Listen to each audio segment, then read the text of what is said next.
Yes, twongeye kubaha ikaze rero nk'ibisanzwe. Uyu ni Umuvuno TV, tugarutse mu kiganiro kugira ngo tubagezeho inkuru nyinshi zigiye zitandukanye.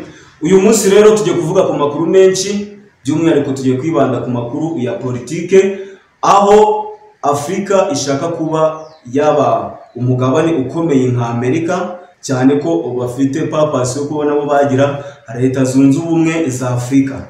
Ikindi turaza kunyarukira hanze y'umugabane wacu muri Amerika, aho turi buze kuza kwibanda kuri Donald Trump, aho Donald Trump ashaka kuba yaba perezida w'igihugu, perezida w'isi, aho kugira ngo abe perezida wa Leta Zunze Ubumwe za Amerika.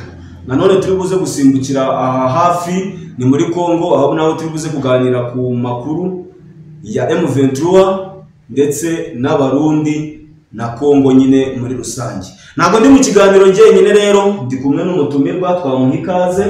Murakoze cyane, amazina yanjye ni Munezero Fred nk'ibisanzwe. Akaba ari igihe tugiye gukomeza kubana mwa kino kiganiro. Yes, arakoze cyane rero. Mbere yuko nsimbukira mu makuru muri rusange, nabanza kugusaba kugira icyo ubwira abaduteza amatwi ndetse n'abadukurikira kuri televiziyo. Okay, murakoze cyane. Nongeye kwishima kuba ngeze kwa kino kinyamakuru. Cyari igihe kinini cyane. Baje gusuhuza abanyarwanda n'abanyarwandakazi mwebwe mukomeje gukurikira channel. Mukomeze mugire ishya n'ihirwe. Yes. Wenda natangira nkubaza ikibazo cy'amatsiko. Ubona kuba Afrika yakwifuza kugira Leta Zunze Ubumwe za Afrika bizapfa kuyorohera? Guhera na kera byarifujwe ariko byakomeje kugorana. Bitewe n'iki?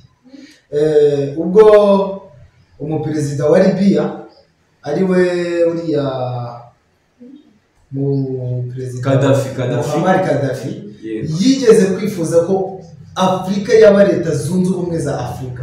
Yes. Ariko bitewe n'uko bamwe mu baperezida batigeze bamushyigikira ngo bashyigikire igitekerezo cye, byatumye biba nk'inzozi ndende.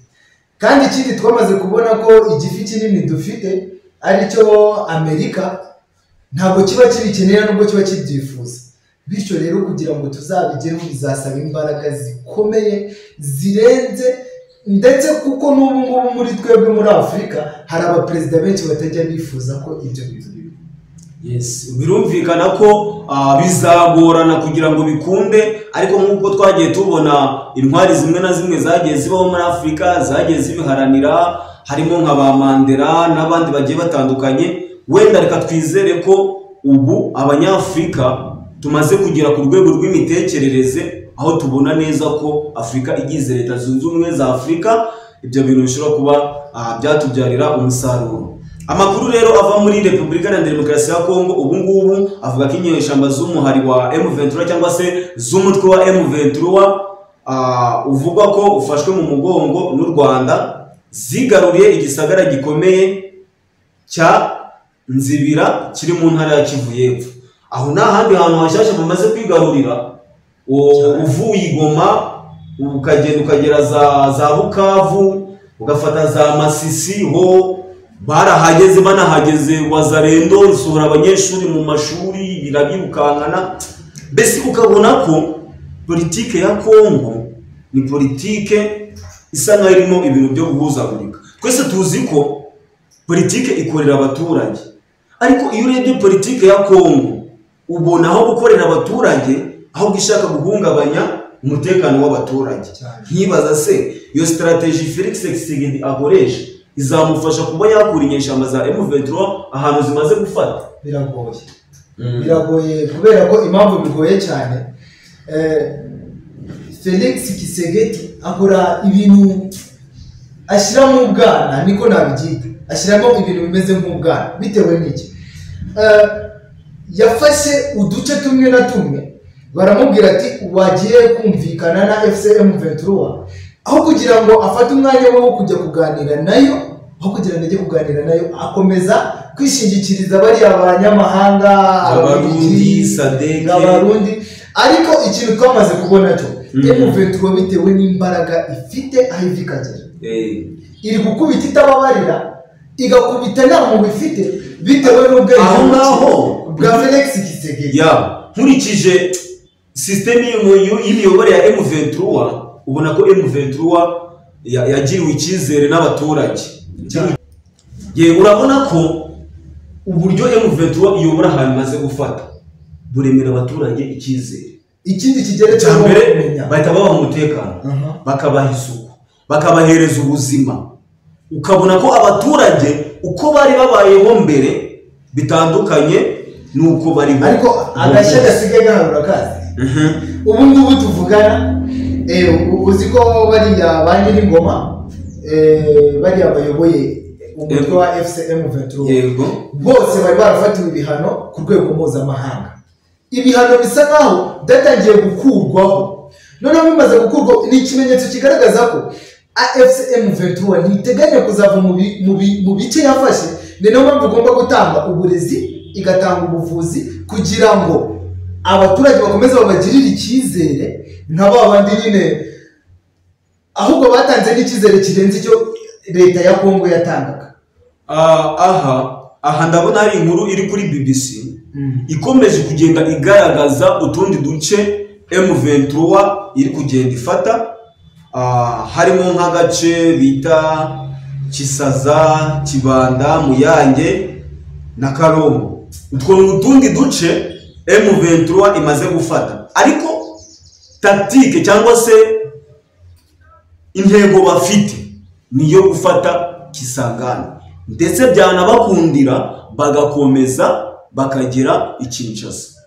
Ese koko ubona M23 ibyo bizabasha kubigeraho? Cyane ko ubushize tuzi ko M23 yinjije abasirikari barenga 7,000 mu gisirikare cyabo, kandi abasirikari benshi binjijwemo bari abasirikari basanzwe n'ubundi barwanira Repubulika ya Demokarasi ya Kongo. Ndatekereza ikintu nakizi hari ikintu kiba kinababaje. Yego, uretse gatoya unyihanganire, hari ikintu kiba kibabaje kurusha ibindi.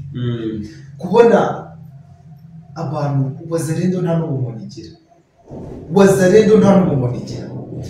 uzi ko baherutse gutwika umumasayi mu gihe cyashize, baherutse gutwika umumasayi bamufatiye mu ntuza ari kwicururiza ibintu byo, baramufata bashyira mu muriro, baratwika. Ni ikimenyetso kigaragaza ko noneho nka uriya mujyi wo Uvira M23 ishaka kujyamo, ni ikintu kigaragaza ko noneho n'abazalendo bamaze kuyihaga. Hari amafoto ari kugenda cyaracyara ku mbuga nkoranyambaga nyinshi, ugerageze urebe ko icyo kinyamakuru BBC urasanga hariho inkuru y'ahantu abantu bihishe munsi ya za matera. Umuntu yakumva ko ibintu byakomeye akajya kwihisha munsi ya matera, ngo bafashe umumasayi, ngo ni M23 baramufashe bagiye kumwica, bamushyize mu mapine, baratwitse, bashyizeho esanse, baratwitse. Ibyo bintu byonyine ibyo bitanga motivation kuri M23, bigatuma igira n'uburakari buteye ubwoba. Yes, wenda reka nari twere kuza gutinda kuri M23 cyane kuko amakuru yo ni menshi, kuko ahangaha ndabona ukuntu ubu ngubu kugira ngo ingabo za Kongo zirwane zigamije kwigarura ahantu zafashe, habwo ziri kujya gusahura amabuye y'agaciro. Ibiki hano hari inkuru dukesha Okapi bigaragaza ko ingabo kugira ngo zijye kurwanira igihugu, ahubwo bari kujya kugira ute kurwanira amabuye y'agaciro, kujya kurwanira n'ibindi. Ahubwo hari ikindi kintu natangiriyeho mvuga ku bintu bijyanye na Amerika. Ubundi Trump avuga ko Ukraine ishobora kuzisubiza ubutaka bwose Uburusiya bwafashe. Icyo kintu Trump wigitekereje ubona bishoboka? Ariko bikamubaza, iyo urebye Putin we uburyo ameze, ukareba n'ukuntu nibyo we yitangariza ubwe ku giti cye, ubona ari ibintu ushobora gufata ugashyira mu mutwe wa Putin. Ariko uzirikane ko Amerika nicyo gisirikare cya mbere. Ikintu ugomba kumenya cyo, umuryango wa OTAN uri kuwibuka? Ndawibuka. Uri kuwibuka ibihugu biwuhuriyemo?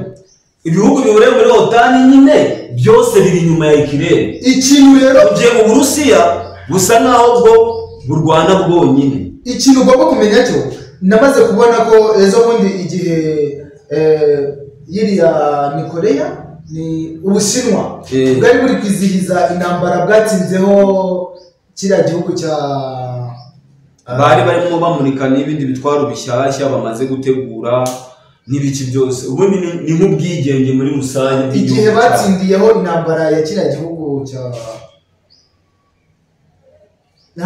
kiriya gihugu uretse n'inza kukibuka ndaza kubikubwira icyo gihe hari uriya perezida umuntu witwa Kim Jong Un ndetse na perezida Putin bari bicaranye ku ntebe imwe gutya nk'uko njye nawe twicaranye noneho perezida w'Ubushinwa arimo hagati bivuze ngo Putin ntabwo ari wenyine ni ikimenyetso cyashakaga kwerekanwa ku rwego rw'isi ko Putin atari wenyine ahubwo iruhande rwe hari ibihugu bimushyigikiye harimo Korea ya ruguru hakabamo n'Ubushinwa ibyo ni ibihugu byose noneho ukagenda ugakubitaho na Iran nayo iri mu bantu bari kumwe na Putin bivuze ngo rero nibyo bihugu bya mbere bikomeye nibyo bihugu bya mbere bifite inganda zikomeye ku isi umunsi bafashe ibihano bafatiye Iran ibihano Amerika yafatiye Iran ibihano ujya wibuka ko Putin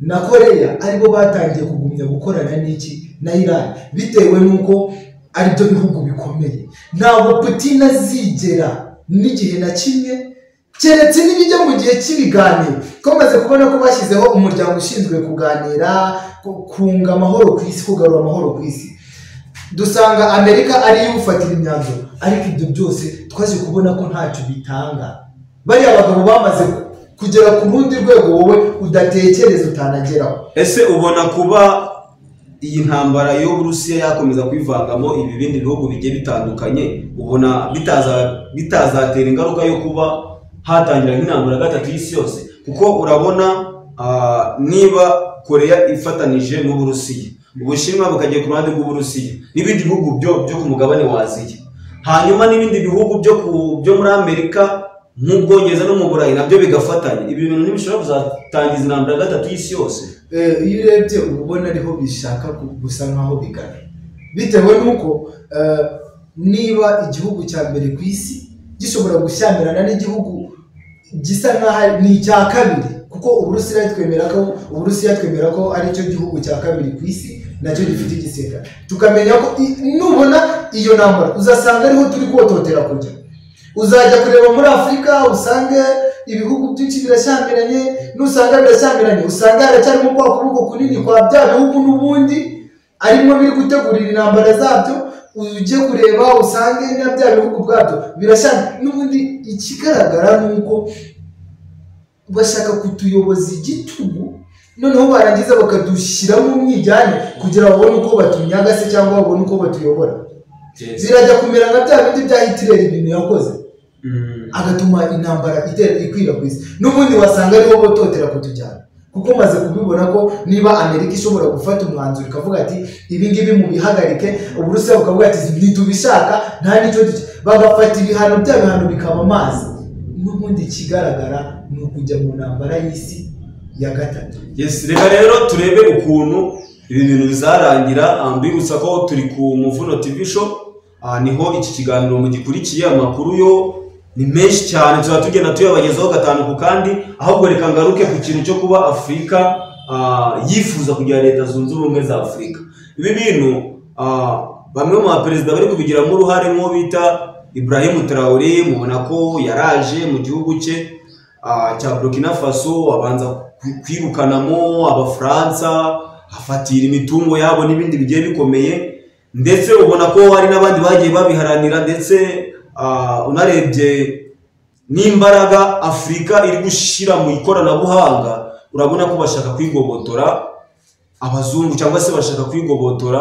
kuba bakomezwa kugendera munsi ariko y'ibirenge by'ibihugu byo hanze ikintu umaze kubona yego bizagorana bitewe n'iki Muammar Gaddafi yarabigerageje ariko ukuntu yagiye twaramubonye ikindi kigeretseho muri Afurika haracyarimo baba perezida bagifite imyumvire yo hasi ntabwo uzafata wenda simuvuze mu izina gusa umuperezida uyoboye igihugu nka kiriya nurangiza ngo umubwire ngo uzamuzana ngo mu byo gufata ngo Leta Zunze Ubumwe bwa Afurika bizagorana uriya zabyumva ute uzabumvise ushatse kuvuga ko muri rusange abaperezida ba Afurika ubwabo barigambanira kuba batagera ku ntego zabo barigambanira cyane niba usanga umwe akeneye inyungu ze bwite, ariko sinabyita ko ari ugukenera inyungu ze bwite, ahubwo hari igihe hazamo impamvu wenda kangira akantu gato mvugaho kabaye. Urabona hari umuperezida umwe w'igihugu kimwe yanze kohereza abakinnyi mu irushanwa ry'amagare mu Rwanda. Sinzi niba ibyo bintu byumvishe, ariko abigiriwe n'inama n'umuperezida w'igihugu cyo hanze, ariko uwo muperezida we yohereza abakinnyi mu iryo rushanwa. Ese nkibaza kuko abazungu bakomeje kuturusha ubwenge cyangwa nitwabirabura ahubwo tutagira ubwenge? Yes, mutaza kuza kunyumva nabi, ubwenge turabufite, ahubwo hari abantu bamwe na bamwe batuvangira bagatuma icyo dushaka kugeraho tutakigeraho neza. Ikintu ugomba kumenya cyo kuri ibyo waruvuze, abazungu bakomeza gushaka kuturusha ubwenge, bagashaka kuza kudufata amatwi, niko nabyita. Niba umuntu ashobora kuza iwawe akakubwira ati wowe ntabwo ngeneye guteka, kandi azi ko ufite urubyaro ugomba kugaburira ibyo kurya, uwe yarangiza ukajya kumva ari gukaranga twa dushyimba inyama hariya akaguhumuriza wa muhungu.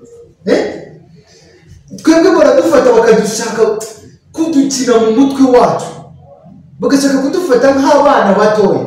Arakubujije ati wijyana abantu mu masiganwa, none kigeretseho we arabohereye, noneho abagejeje naho bagera baranigaragaje, bagaragaye baranatsinda, byakabaye wowe noneho byakabaye byiza nabo bakagaragaye. Nibyo mubwira ngo bo bashaka kudufata nk'abana batoya bayobora, kandi biriya bintu nitutagabanya imyumvire mibi.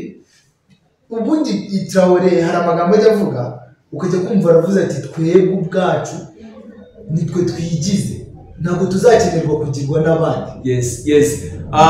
Wenda namuciye mu ijambo, ndabona n'iminota itangiye kugenda idutwara, ndagira ngo wenda uvuge usoza cyangwa se ugire ikindi urenzaho, hanyuma dusoze ikiganiro cyo kuri uyu munsi. Nkuko nababwiye ikiganiro cyo nakagaruka atuzagaruka, sinzi nimba hari icyo wagiza ku badukurikiye dusoza.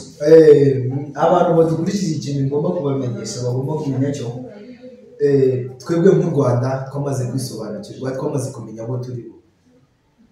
Abo bandi baza baturuka hirya hino bashaka kugira ibyo bashaka kudushyiramo, tubime amahirwe.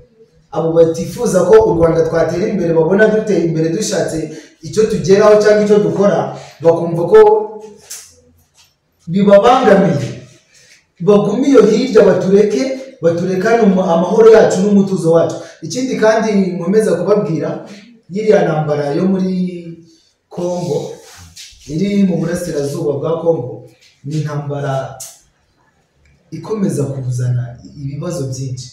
Gusa nkuko duhari tugihari, tuzakomeza kubagezaho. Murakoze cyane.